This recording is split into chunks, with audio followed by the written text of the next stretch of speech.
Na. O yan, so hello po guys. So nandito na naman po yung ating YouTube channel ko. So ngayon pala guys, so ito na po yung part 2 na video natin. So ayan po, nagagawin natin yung board. So ayan po. So ngayon pala guys, so anong oras na? So aalis na kami dito, may pasok ako.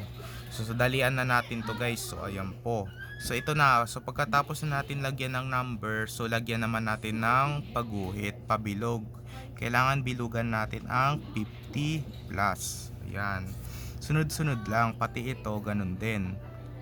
Bilog lang ng bilog. Ayan. Teka lang nga, baka hindi magpantay ang circle. Isa pa. Ganun ulit. Ganun ulit guys. Ayan. 20 na tayo guys. Tsaka 25. Ganun. Ulit. Ang palagay. Pag nagkamali tayo guys, itong ano na to, yung ginuwaitan natin sa 15 habang nasa 25 na tayo, ayan, wala na. Kaya hindi na tayo magkamali.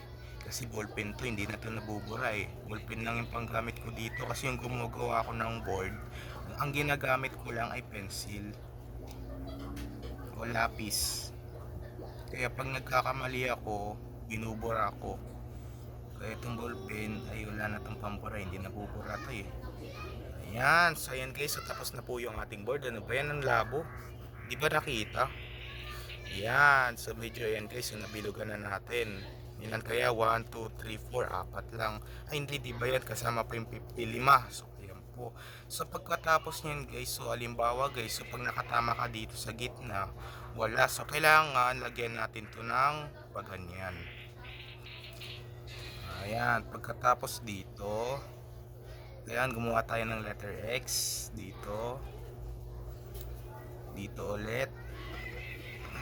Ayan, so nagawa na po natin. So halimbawa guys, so kung paano maka-score dito. So halimbawa, pag nakapasok ka sa 50, ibig sabihin 50 na yung score mo. So pag nakapasok ka dito sa 45, abang diba ito yung loob. Ito yung loob, ito yung 45, ibig sabihin 45. Ito, ayan na guys.